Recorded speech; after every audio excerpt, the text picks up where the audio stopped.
السلام علیکم. محمد اظہر صدیق اپنے پروگرام میس ویوز کے ساتھ حاضر خدمت ہے.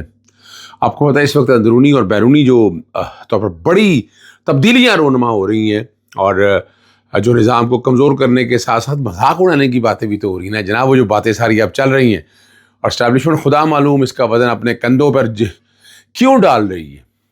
پیٹرولیم کی قیمتوں میں روز اتار چڑھاؤ کی بجائے اضافہ ہو رہا، اور مہینوں میں کم ہونے والی تیل کی قیمتیں گھنٹوں میں اوپر جا رہی ہیں. ایک دن کا جو پروسیجر بنایا ہوا ہے وہ تو میں دیکھ رہا ہوں اپنے تئیں میں کیا کر سکتا ہوں. آج کی جو بات ہو رہی ہے اور شنید یہی ہے کہ شیئر میں ایک بار پھر ہوا بھری جا رہی ہے، اور جو بات ابھی سامنے آ رہی ہے کہ جی ایچ کیو میں شاید نہیں جی ایچ کیو میں ایک بڑی تبدیلی رونما ہوئی ہے. اور اب آخر وجہ کیا ہے کہ اسلام آباد کا دائرہ اختیار محدود کر رہی ہے، اور جو فیصلہ وہ ایکچولی جو فیصلہ ہے وہ عمران خان کے اگینسٹ آیا ہے، باقی چیزوں کے نہیں ہے. وہ سمجھنا ہے ضروری ہے آپ کو، اور وہ سب جانتے ہیں. میں آپ کو پتا سیکشن 32A کی میں نے پہلے اپوائنٹمنٹ چھیڑ دیا. سیکشن 32A کو جو سیکنڈ اپیل کا جو کانسیپٹ دیا میں نے اس کو چھیڑا ہے. اسٹیچوٹری رائٹ اپنی جگہ پر ہے، but how that statutory right can be deviated to federal constitution court, یہ وہ اہم سوال ہے جو میں اٹھا رہا ہوں، جو میں بات کروں گا، جو آپ کو بھی سمجھنا ہے. ٹھیک ہے نا جی. آپ کو پتہ ہے کہ 26ویں اور 27ویں ترمیم نہ صرف آپ کو نظام کا بیڑا غرق کر دیا ہے، بلکہ ترامیم کے جو ہے نا وہ بورا یا وہ کیا کہیں بہت سی چیزیں ہیں جنہیں بورا کا لفظ ذرا عجیب سا محسوس ہوتا ہے، جس نے آئے روز مختلف اداروں میں ترامیم پر ترامیم ہو رہی ہیں. ایسی یہ ایک بڑی اہم ترمیم نہیں ہے، ایک اہم عہدہ جو ہے اسٹرکچر میں ترمیم ہوئی. یہ بات ہو رہی ہے آرمی ایکٹ کے کانٹیکس کے حوالے سے، اور اسٹرکچر کے حوالے سے بڑی پیش رفت جو سامنے آئینی طور پر جو بات ہو رہی ہے. لیفٹیننٹ جنرل عامر رضا کی 4 اسٹار جنرل کے عہدے پر ترقی دے دی گئی ہے، اور لیفٹیننٹ جنرل عامر رضا جو ہے نا اب کمانڈ نیشنل اسٹریٹجک کمانڈ مقرر ہو گئے ہیں، اور وزیر اعظم نے منظوری دے دی ہے اس کی. General Amir Raza chief of the general staff کے طور پر خدمات انجام دے رہے تھے، اور کمانڈر نیشنل اسٹریٹجک کمانڈ کی وزیر اعظم شہباز شریف سے ملاقات بھی ہو چکی ہے. میں کسی کنسپریسی میں نہ پڑھنے والا ہوں، نہ میں پڑھنا چاہتا ہوں، لیکن یہ بہت اہم معاملہ ہے. اور جنرل سید عامر رضا جو ہے نا سینیورٹی کے حوالے سے سینیورٹی لسٹ میں 8ویں نمبر پر تھے، اور سب سے ان سے سینئر 7 جنرل استعفیٰ دیتے ہیں یا نہیں وہ ایک علیحدہ ایشو ہے. یا بات کیا آتی ہے یا کیا ہوتا ہے، یا آپ سینیورٹی کا پرنسپل تو آپ کو پتہ یہاں عرصہ دراز سے ختم ہو چکا ہے، باقی جگہوں پہ بھی کوئی حال نہیں ہے. سینیورٹی کا پرنسپل تو میں نے نہ بیوروکریسی میں دیکھ رہا ہوں، نہ کہیں اور دیکھ رہا ہوں. معذرت کے ساتھ جہاں کہیں جیسا بھی ہو رہا ہے وہ آپ لوگوں کے سب کے سامنے چاہیے نا جی. اور آرمی چیف صاحب کے بعد جو ہے نا یہ بات بھی بڑی واضح طور پر رہی ہے، اور یہ جو کچھ بھی سامنے آیا ہے ان کا سینیورٹی میں انتخاب، سینیورٹی کو چھوڑیں اس عہدے کے لیے انتخاب ایسے نہیں ہوا ہوگا، کوئی نہ کوئی مین وجہ ضرور ہے جس کی وجہ سے یہ سارا کام ہوا ہے. آپ کو نیب تو گیا سیاسی انجینئرنگ کا ادارہ بن چکا ہے آپ کے سامنے، اور اس سے خوب فائدے بھی لیے جا رہے ہیں. اب سپریم کورٹ سے بھی اس کو آزاد کر دیا گیا کہ کھیل کے کھل کے کھیلے. ٹھیک ہے نا جی. جب تک کھیلنا ہے اور جتنی تباہی و بربادی کرنی ہے وہ کر لے، اور جتنا خان کو جھکانے کی کوشش کر لے، لیکن یہ یاد رکھیے گا اس سے فرق کوئی نہیں پڑتا ہے. سیکشن 32A کو چیلنج کرنے کا میں پاکستان تحریک انصاف کا بڑے عرصے سے آپ کے سامنے میں کہہ رہا تھا. میں نے کر دی ہوئی ہے، نمبر بھی لگ گیا اس کو. اسلام آباد ہائی کورٹ میں فکس نہیں ہو رہی، لاہور ہائی کورٹ تو پھر اللہ ہی حافظ ہے نا جی، کیا کہنا ہے. وہ میرے ایسوسیٹ نے بھیجی تھی ڈھیر ساری میری آئینی درخواستیں جو ہیں جو ارجنسی بھی ہے، جن میں وہ مقرر ہونے کے لیے پڑی ہوئی ہیں ان راہداریوں میں، ان جگہوں پہ پڑی ہوئی ہے جو میری اور بس کے. یعنی وہ ویسے تو وہ ایک دن میرے کسی کیس میں محترمہ چیف جسٹس صاحبہ کہتی تھی کہ اظہر صاحب یہاں ہے نہیں اسلام آباد میں، انہوں نے اپنی مرضی کا جج، اور میں نے کون سی مرضی کا جج لگانا ہے جی. جن کے مرضی کے کیسز لگتے ہیں وہ کسی دن انکوائری کر کے دیکھ لیں کیا کچھ ہوتا ہے، پتہ چل جائے گا نا کہ کیسے ہوتا ہے، کس طرح کیس فکس ہوتا ہے، اور ایک خاص کلاس کے کیس کہاں لگتے ہیں، وہ نہ زبان کھلائیں میری. ہم تو ایک مشکل وقت میں، مشکل حالات میں یہ سارا معاملہ دیکھ رہے ہیں، اور وہ کیا بات رہ گئی. میرے کچھ ذاتی کیسز ہیں، ذاتی کیسز ہیں، تو کال آف علم میں تضاد نہیں ہونا چاہیے. بڑی کلیئرٹی کے ساتھ باتیں ساری سامنے آنی چاہیے. وہ کلیئرٹی کے ساتھ باتیں سامنے آئیں گی تو آپ سمجھ سکیں گے بات کو. ٹھیک ہے نا جی.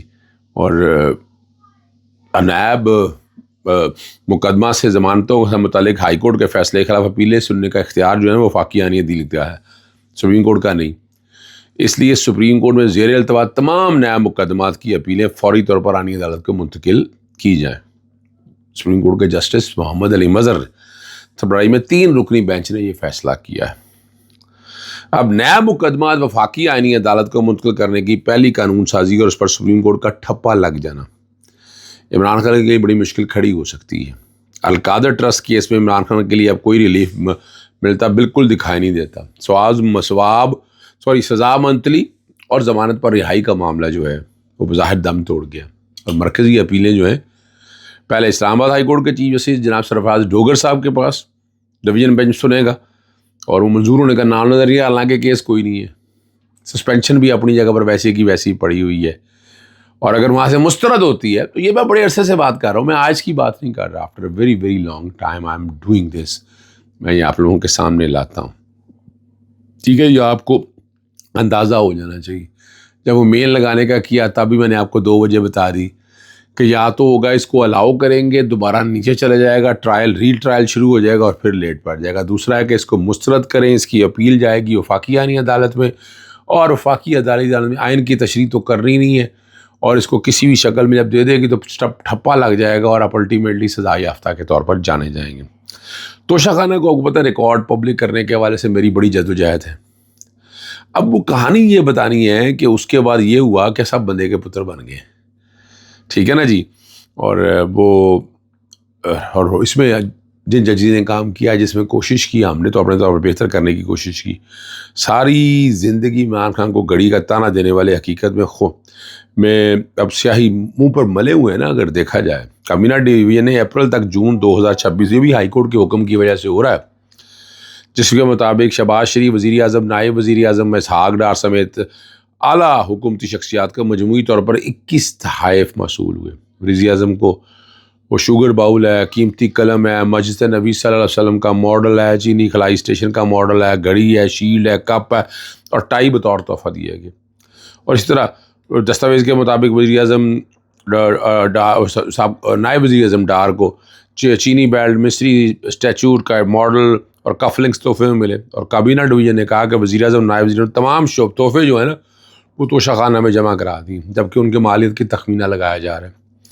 اور ریکارڈ میں صدر، وزیر اعلیٰ پنجاب، وزیر اعلیٰ تینوں سروس چیز اور دیگر عالیہ شخصیات کو تحائف ملنا بھی جو ہے نا وہ شامل ہے. میں صرف کچھ نہیں بتا رہا، میں تو صرف آپ کے سامنے چیزیں رکھ رہا ہوں کہ چیزیں کہاں کھڑی ہیں اور کس طرح سے ہیں، وہ آپ لوگوں کو اندازہ ہو جانا چاہیے. اگلی جو بات ہے وہ بڑی اہم ہے. پاکستان تحریک انصاف کے حوالے سے پارٹی کے اندر جو معاملات ہیں وہ سارے سامنے آ چکے ہیں. وہ آپ سمجھ سکتے ہیں کہ کیا ہے. مریم نواز بھٹو جو ہے نا، جو کہ اب بشرا بی بی صاحبہ کی بہن ہے، اور وہ اس طرح کے متنازع بیانات دینے کے والے سے بات ہوتی رہتی ہے، لیکن وہ بہرحال میں ان کے بیانات کو متنازع سمجھنا یا سمجھنا، میں اس کنٹروورسی میں پڑھتا نہیں، لیکن وہ چیزیں کچھ ایسی بتا جاتی ہیں جو آپ کو پتہ چل جانا چاہیے. ٹھیک ہے نا جی. اور یہ بات بھی انہوں نے کہی کہ عمران خان کو پتہ تھا کہ سہیل افریدی نائل ہے، اور گڈ گورننس سے لانے کے لیے تیمور سلیم جگڑا کو ڈپٹی وزیر اعلیٰ بنانے کا احکام دیا تھا، اور احکام وہ اس پہ کہہ رہے ہیں اوپر عمل نہیں ہوا. اور تیمور سلیم جگڑا نے اس کی نفری کر دی. اس نے کہا شاید مجھے پتہ نہیں ہے. اور یہاں جو بڑی معاملہ خراب ہے آپ کے سامنے، دونوں آنکھوں کی دونوں بینائی متاثر ہو چکی ہیں. عظمیٰ خان کا بڑا شدید رد عمل آیا. عظمیٰ خان ہے کہ بشرا بی بی کے بہن ملک سے باہر ہے، انہوں نے عمران خان کے دونوں آنکھوں میں مسئلے کی بات نہیں کی. مجھے نہیں پتا انہوں نے کس ذرائع سے یہ بات کی ہے، ہمارے پاس کوئی اطلاعات نہیں. ہم جیل کے اندر نہیں گئی. سلمان صفدر کی 2 دفعہ ملاقات ہوئی ہے. عمران خان نے تب کیا کیا، تب کہا کہ میرا فوری علاج کرایا جائے. یعنی جو باتیں جو ہے نا وہ ساری سامنے آنا شروع ہو گئی. چھوڑے، میں ان کنٹروورسیز کی طرف بالکل نہیں پڑھنا چاہتا. تکلیف اور دقت جو ہے وہ اپنی جگہ پر ہے. ہندوستان سے تعلق رکھنے والے دہشت گرد ہیں۔ سیکورٹی فورسز دہشت گردوں کی ممکنہ نقل و حرکت کے باعث متعدد ناکہ بندیاں اور گھاتے لگا دی ہیں، جس کے نتیجے مختلف مقامات پر شدید جھڑپیں ہوئی۔ آپریشن کے دوران کم از کم 15 دہشت گرد ہلاک ہوئے، جبکہ 12 زخمی ہو چکے ہیں۔ اب یہ ساری باتیں سامنے آ چکی ہیں۔ پاکستان بڑی مشکلات میں ہے، لیکن مقابلہ ہو رہا ہے۔ اجازت چاہتا ہوں۔ السلام علیکم، اللہ حافظ، پاکستان زندہ باد۔